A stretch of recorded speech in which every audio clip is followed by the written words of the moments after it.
This is Jan for Chess24. In this video we're going to take a look at another exciting sideline of the Marshall.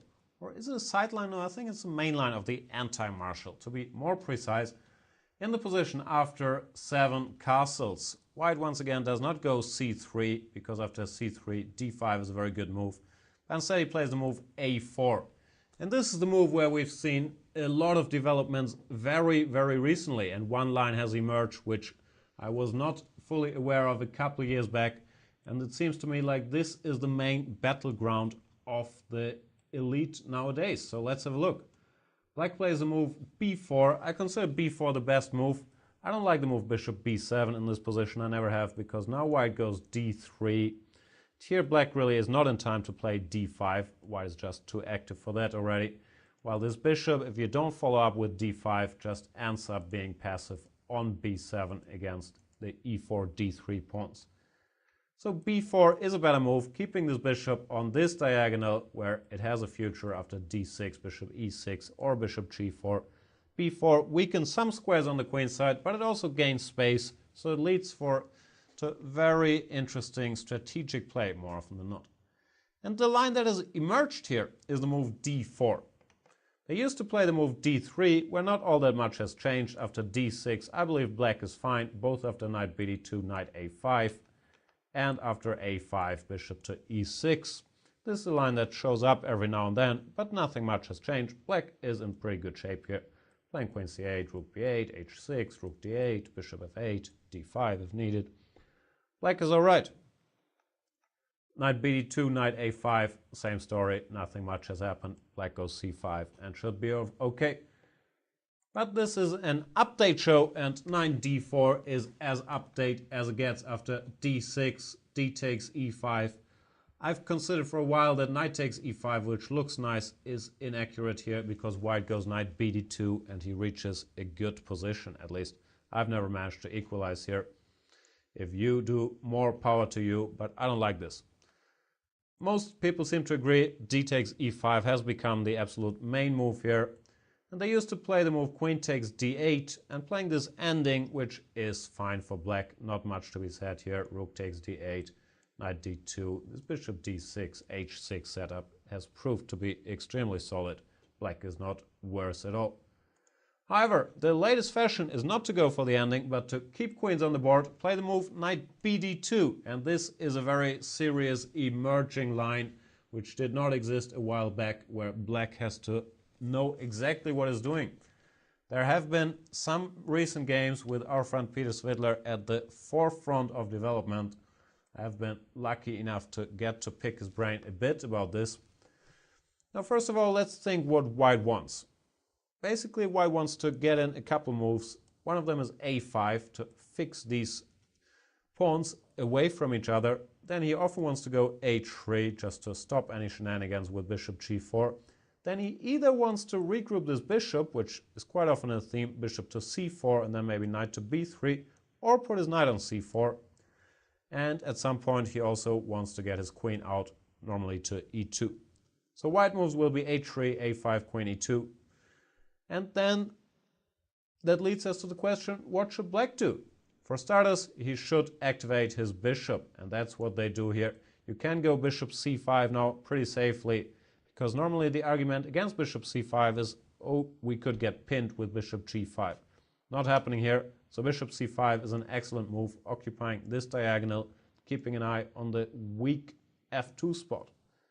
Now is where it becomes slightly tricky with the move orders. However, not that tricky really. There's just some details to keep an eye on. In general, what black wants to do is play h6, queen to e7, rook to d8, and enjoy life. What you have to be very careful about is not running into some bishop to d5 trick. For example, after the move h3, this is the main move here for white, I believe, stopping knight g4, stopping bishop g4. Black has to be careful not to start with queen e7 here, which I think was actually played by Mr. Peter Svidler against Topalov, but it's not a good move because here this runs into bishop d5. And this timing of when bishop d5 is a problem or not is very important to get down. Easiest rule of thumb, it's not a problem if you have your pawn on h6 already. Because in the game, for example here, after bishop d7, knight b3, bishop somewhere, and bishop g5, this bishop will be very hard to chase away, and black is seriously worse. So what you need to know in this position is you have to make sure bishop d5 does not cause you troubles. That's against h3, against other moves too, queen e2 and a5. And normally it does not cause you troubles if you get an h6 first. So you go h6, and white's main move here is to play a5. This is a position we will see by transposition later. And in this position, you can play the move queen e7. Queen d6, stopping bishop d5, has been more popular, but I don't really like the queen on d6. It feels a bit funny on that square. And I believe queen e7 is a lot more logical, planning to go rook d8, keeping the d file for the rook. The argument against it could only be, once again, the move bishop d5, which if you take it, e takes d5, there is trouble on the e file, so you cannot take. But now with h3, h6 included, sorry, with a5, h6 included, I believe black is just fine. If he goes bishop b7, knight b3, bishop to d6. This time around, bishop g5 is not a threat, so there is nothing all that scary white can do, really. Black now will be in time at some point to take here. He's also in time to just put his pieces on useful squares, and it's not quite clear to me what black is doing here. I believe this position is what white is doing here. I believe this position is fine for black. So since bishop d5 is not really a threat, white normally plays more quietly here, plays the move queen to e2, transposing to a position that could arise via many move orders. If you start with a5, if you start with a3, if you start with queen e2, you could always end up here. There's a position that has been played twice in the games of Russian player, I believe, who was it? Yakovenko? I think he had it twice in rapid play. Let me just look up if it was Yakovenko. Can't remember. Tomaszewski, not Yakovenko, it was Tomaszewski. Apologies. Big martial expert. However, he had his position twice, and I think he got it wrong twice. He played bishop e6 once and bishop b7 once, and ended up worse in both games. Should have played a third move, the move rook to d8. Big fan of this move, keeping his bishop's options open. It could go to e6, could go to b7. Doesn't commit yet, doesn't leave defense of the a6 pawn, doesn't leave this diagonal. While rook d8 has ideas of his own. You want to go rook d6. Let's not overdo the arrows, but you want to go rook d6, followed by knight h5 and rook g6, starting an attack. I believe this is a novelty and a good one at that. At the very least, I could not find anything all that unpleasant for black here. The most normal move is bishop c4, once again planning to vacate this square for the knight. And black can go rook d6. I like this move, especially now that you can't get hit with knight c4 anymore. White goes knight to b3, bishop to a7, and now the follow-up is, as mentioned, knight h5 followed by rook to g6. This position is totally fine for black as far as I can tell. Bishop d2 looks very logical, trying to get some pieces out, but now knight to h5, and there is nothing to be all that afraid of. The tactics all work for black. You have to be on the lookout for ideas like knight g5, attacking this guy and this guy, but it doesn't work here because of rook takes d2, followed by eating up this knight. So white should probably go bishop d5 first, once again, blocking the d file, pinning this knight on c6. Black should unpin, rook b8, and black is in very decent shape. Knight g5, once again, a tricky move, but once again black is ready for it, either with the equally tricky knight g3 or the less tricky, but just as good, knight f4, bishop f4, h takes g5. And once again, black has a good position. So you don't have to remember this, but what you do have to remember is what you want to do. You want to go bishop to c5 for starters, and then you want to go h6, put your queen on e7, and most cases your rook on d8.